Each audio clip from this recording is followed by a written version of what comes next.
The Thinkers, estudio creativo. Mis amigos, bienvenidos nuevamente al canal. Es un gusto reencontrarme con ustedes en este espacio, en una nueva cápsula de análisis, y en esta oportunidad la titulamos El Petro, nuevo instrumento de dominación del chavismo. Y es que en efecto todo lo ocurrido a finales de 2019 y comienzos del 2020 con el tema de este criptoactivo, de esta criptomoneda en teoría llamada Petro, que desde hace un buen rato tiene a la opinión pública volcando opiniones sobre la misma, merece que hagamos un comentario. Y yo comenzaría haciendo el comentario sobre el tema del Petro y de estos pagos de Petros que se hicieron a finales de 2019 a jubilados y pensionados con un breve recuento para saber dónde estamos parados a propósito de el origen de este llamado Petro. Bien, si hacemos un breve recuento, tenemos que comenzar en diciembre del año 2017. En diciembre del año 2017, Maduro comenzó a hablar del Petro. Maduro comenzó a vocear que necesitaba Venezuela tener un nuevo instrumento financiero, tener un nuevo instrumento que permitiese hacer transacciones en Venezuela. Y comenzó a hablar a su vez de algo que se comenzaba a poner de moda, no solamente en Venezuela, sino en buena parte del mundo, que eran las criptomonedas. Y entonces en ese sentido Maduro dijo, nada, necesitamos superar la debacle del Bolívar, que ya tiene varios años en este país, a propósito de la inflación, a propósito del incremento paulatino del costo del dólar respecto al Bolívar, y lo empató con esta moda, si es que así lo queremos llamar, de las criptomonedas que en aquel momento estaban en boga, el Bitcoin, el Dash, etcétera, etcétera, etcétera. Bueno, y él dijo, nada, yo voy a crear mi criptomoneda y además voy a solucionar el tema de una nueva moneda en Venezuela, de que ponga yo a flotar una nueva moneda dentro de la economía venezolana. Bueno, en 2017, en diciembre, a finales de 2017, entonces comienzan las primeras luces del Petro a encenderse en este país. De hecho, en diciembre de 2017, Maduro creará un instituto que en teoría tenía como objetivo fomentar las transacciones en criptomoneda en nuestro país. El 20 de agosto del año siguiente, del año 2018, ya se hace oficial el tema del Petro y así se le denomina, así se termina siendo conocido este criptoactivo, esta criptomoneda que pretende el régimen de Maduro poner en circulación y era llamada así, Petro. Se decía en diciembre, mejor dicho, en agosto de 2018, que el Petro iba a ser la segunda unidad monetaria válida para circular en Venezuela, por supuesto a la par del Bolívar. De manera que ya casi que se le otorgaba un rango de importancia como el que tiene el Bolívar, que es nuestra moneda desde hace décadas y décadas y décadas, ustedes lo saben muy bien. Para junio de 2018, antes de que llegásemos al hecho de oficializar la entrada del Petro en vigencia, lo sospechoso es que para junio de 2018, ustedes recuerdan este instituto del que les acabo de hablar, que se pretendía fomentase las transacciones en criptomonedas. Para junio de 2018, el superintendente de criptoactivos, o sea, la persona que nombraron como autoridad máxima dentro del área que se supone ya era de política pública para el régimen, que era el tema de las criptomonedas, la autoridad máxima de los criptoactivos, estaba detenido, estaba preso. Habían puesto preso a Carlos Vargas. Carlos Vargas era un constituyente suplente de la irrita Asamblea Nacional Constituyente de Ricardo Sánchez. Carlos Vargas, además, para que quieres indagar un poco más sobre el origen del personaje, Carlos Vargas es un personaje que desde hace mucho rato iba en yunta siempre con Ricardo Sánchez. Incluso tanto iba en yunta que cuando Ricardo Sánchez se pasó de la oposición al régimen hace varios años atrás, Carlos Vargas le acompañó. Carlos Vargas había sido, al igual que Ricardo Sánchez, militante de Un Nuevo Tiempo y había sido diputado por el estado Anzoátegui por Un Nuevo Tiempo. Bueno, Vargas había sido destituido entonces en junio de 2018, antes de que se hiciese oficial la salida del Petro, al circulante público, y se dice incluso que pasó varios meses en la cárcel. Yo no sé si eso es verdad, yo no sé si incluso ya fue liberado, creo que sí, pero de lo que se acusaba a Carlos Vargas, y esto ya era como aquello que se dice siempre de que esto es un niño que nació muerto, ya con el tema de Carlos Vargas se veía que iba muy mal el tema del Petro. Si tú tienes una criptomoneda que ni siquiera has puesto a circular, pero que se supone es el encargado de monitorear, de fomentar que esa criptomoneda se ponga en circulación, pero que no la has puesto a circular, repito todavía, y ya esa persona está presa, como ocurrió en junio de 2018, bueno, las señales no son nada buenas, ¿no? En ese sentido. Pero volvamos al análisis de esta criptomoneda en sí. De hecho, cabe preguntarse si es una criptomoneda realmente el Petro. Lo que tenemos que ver es que desde ese año 2018, cuando se dice que el Petro va a ser la segunda unidad monetaria de Venezuela, desde ese año 2018 hasta la culminación del año 2019, no se ve por ninguna parte que los comercios, y ustedes me corregirán seguramente que en su ciudad, en su pueblo, si es que están dentro de Venezuela, llegaron a ver algo, pero quizá muy anecdótico, pero no se ve que los comercios en sentido amplio hayan colocado o marcado precios en Petro en alguna oportunidad. Yo nunca estuve en un comercio que tuviese precios en Petro de nada. O sea, desde el año 2018 hasta finales de 2019, nunca vi una tienda que aceptase, de hecho, el Petro como un método de compra, como un método de pago válido. Nunca vimos equivalencias de bolívares a Petro, ni de dólares a Petro, ni mucho menos, más allá de que, por supuesto, según una página web, el Petro tiene un valor referencial del que vamos a hablar ya más adelante, y vamos a ver si es que eso tiene alguna posibilidad de ser real dentro de la economía, ¿no? Pero lo que vimos es que dentro del ámbito comercial nadie nunca marcó los precios en Petro. De hecho, otro aspecto importante, a propósito de que se decía que el Petro era una criptomoneda, es que dentro de las páginas, yo no soy muy familiar del mundo del minado ni del mundo de las criptomonedas, pero conozco gente que estaba dentro de ese mundo, y entiendo que dentro de las páginas de subastas para la compra-venta de criptomonedas, el Petro nunca estuvo dentro de las preferencias. De hecho, creo que nadie que yo conozca compraba Petros en subastas de estas páginas de criptomonedas, ¿no? Entonces, ni marcaban los precios en Petro, ni el Petro era una criptomoneda, y vuelvo con el tema de si es o no es, una criptomoneda entre comillas apetecible. Nadie quería comprar o subastar para la compra de Petros dentro de estas páginas muy ampliamente conocidas por la comunidad de gente que mina, la comunidad de gente que intercambia con este tipo de cosas. De hecho, vamos a un debate secundario. ¿De dónde viene el valor que supuestamente tiene el Petro? Bueno, la narrativa oficial del régimen es que este Petro tiene su asiento, su valor viene determinado por las reservas que tenemos nosotros los venezolanos o el régimen venezolano en términos de petróleo y minerales. Y bueno, dentro de minerales entra una amplia gama de minerales. Por supuesto, Venezuela tiene diamantes, oro, coltán, etcétera, etcétera, etcétera. Sin embargo, esa es la narrativa oficial. Pero sin embargo, los expertos lo que más o menos llegan a esbozar como conclusión coincidente es que este Petro lo que sería es un reflejo de la emisión de la deuda, o sea que su respaldo sería más bien determinado por la emisión de deuda del régimen, del gobierno de Maduro. Y eso no estaría vinculado ni al tema de cuánto vale el barril petrolero en un día determinado, ni en cuánto se tasa el oro en los mercados mundiales, sino que esto es un instrumento que disfraza más emisión de deuda.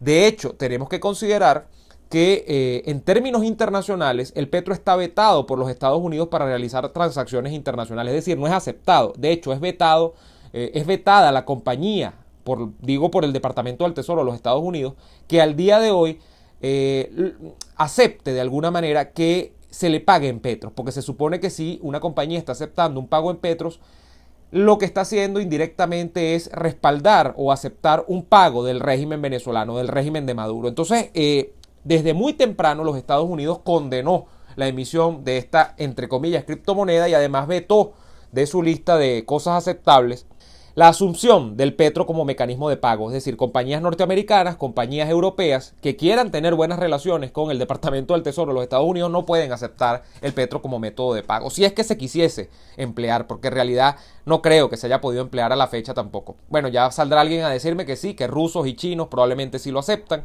que compañías chinas o rusas sí por debajo de cuerda han realizado transacciones en Petro, no lo sé. Pero realmente esta es la política oficial de los Estados Unidos, que es la que más me interesa a mí en este caso. Ahora vamos a revisar algunas cifras cuando nos aproximamos ya al tema de lleno, que es este final del año 19 y comienzo del año 20, cuando después de una larga desaparición en la opinión pública y en la escena pública, el Petro reaparece porque el régimen de Maduro decide pagar a jubilados y pensionados un bono navideño de medio petro por persona. Bueno, el BCB publica unas cifras a finales de diciembre y comenzando enero, donde ellos dicen que este pago del medio Petro a jubilados y pensionados habría llevado a que 2.5 millones de operaciones en Petro se hubiesen realizado entre diciembre y enero de este nuevo año, en un total de 7.000 establecimientos en todo el país. Para que nos expliquemos un poco mejor, estas 2.5 millones de operaciones en 7.000 comercios, que dice el Banco Central de Venezuela, el que siempre hay que creerle la mitad de lo que dice, lo que reflejan es más bien estas compras, diría yo nerviosas, esta cosa de salir por salir, porque nadie quiere tener un Petro en la cartera y dejarlo allí porque es una incertidumbre total. Y la gente lo que habría buscado en medio de ese pago del medio Petro por su jubilación, su pensión, habría buscado de salir de ese medio Petro entre diciembre y enero. Esto habría generado unas colas, mucha gente las vio en varios comercios de la República. Y eso es lo que corresponde con estas 2.5 millones de operaciones. Gente que empleó el llamado mecanismo del biopago, con el que están equipados algunos comercios dentro de todo el país, para comprar algún tipo de comida que de hecho pudiese surtir la mesa navideña, aunque era poco. El equivalente del pago que se hizo, para que nos pongamos en contexto, de este medio Petro a finales de diciembre era de 1.300.000 bolívares de los actuales. 1.300.000 bolívares de los actuales para el momento en el que se hizo este depósito del medio Petro eran un poco más de $20, quizás hasta $30 se podía decir que era el equivalente. Yo en estos momentos no lo recuerdo muy bien, pero creo que esa era la aproximación en dólares. De 20 a 30 dólares fue lo que dio el régimen de Maduro como bono navideño para jubilados y pensionados. ¿Qué es lo que está detrás de todo esto si nos ponemos a analizarlo bien? Bueno, si ustedes ven esta situación, es inaudito que en pleno siglo XXI se haya puesto a la gente a correr entre diciembre y enero, como que pagándole del mismo modo en el que le pagaban a las peonadas en el siglo XIX en Venezuela, con las llamadas fichas dentro de las haciendas. O sea, los peones en algún momento en Venezuela, la gente que trabajaba en estos grandes latifundios, en estas grandes extensiones de tierra que acumulaban unos pocos amos del valle, como se decía antes, en la Venezuela feudal, en esta semifeudal del siglo XIX, eran retribuidos en su trabajo con unas fichas que solo podían canjear en la tienda, en la pulpería de la hacienda, que por supuesto era manejada por el mismo patrono que les pagaba la ficha. Este peón no podía irse, por ejemplo, en un mundo donde por supuesto lo que imperaba era la vida rural, donde no había vías de comunicación. No podía irse al centro del pueblo a comerse una hamburguesa que ni siquiera existía dentro de la gastronomía venezolana, pero estoy tratando de poner una analogía. No podía ir a comprarse un vestido, a comprar un par de zapatos, ni nada dentro de un comercio más o menos abierto, ¿no?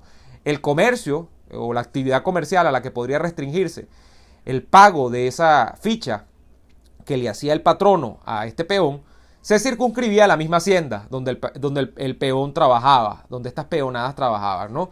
Y allí era donde terminaba consumiendo. De hecho, mucha literatura venezolana tiene que ver con que las fichas que pagaban estos patronos terminaban siendo consumidas en las llamadas pulperías de la misma hacienda, donde los peones se gastaban la mitad de lo que era el equivalente de la ficha o más en caña, pues en aguardiente, que allí le surtían, le expendían a los peones. Y entonces era una vida verdaderamente lamentable, de círculo vicioso, porque el mismo patrón que daba el pago era el mismo que se daba el vuelto. Y entonces era una cosa verdaderamente dantesca. Bueno, si nosotros traemos esa figura del pago en la ficha de los siglos, estoy hablando del siglo XIX, pero podemos remontarnos más atrás, esto es de la época de la colonia hasta nuestros días, es prácticamente analogable. El régimen de Maduro ha puesto a través de una ficha, que en este caso es electrónica, a la gente a consumir en establecimientos determinados, que solo en esos establecimientos la gente puede comprar las pocas cosas que esos establecimientos a su vez tengan. Por supuesto, el establecimiento, para poder aceptar estos petros, tiene que tener un dispositivo electrónico que se lo permite, es el llamado dispositivo del biopago, y este dispositivo solo lo proporciona el Estado venezolano. O sea, al final de cuentas te amarran completo y termina configurándose, que es lo importante para mí en todo este análisis, una operación nuevamente destinada a ejercer control sobre la economía y sobre la actividad comercial y sobre todo sobre la sociedad venezolana en este caso. le ponen el cascabel al gato completo cuando amarran economía, sociedad y actividad comercial. Porque el biopago, repito, a final de cuentas te enlaza con el Estado venezolano. Y entonces allí, si no te agarra el chingo, te agarra el sin nariz, como decimos nosotros.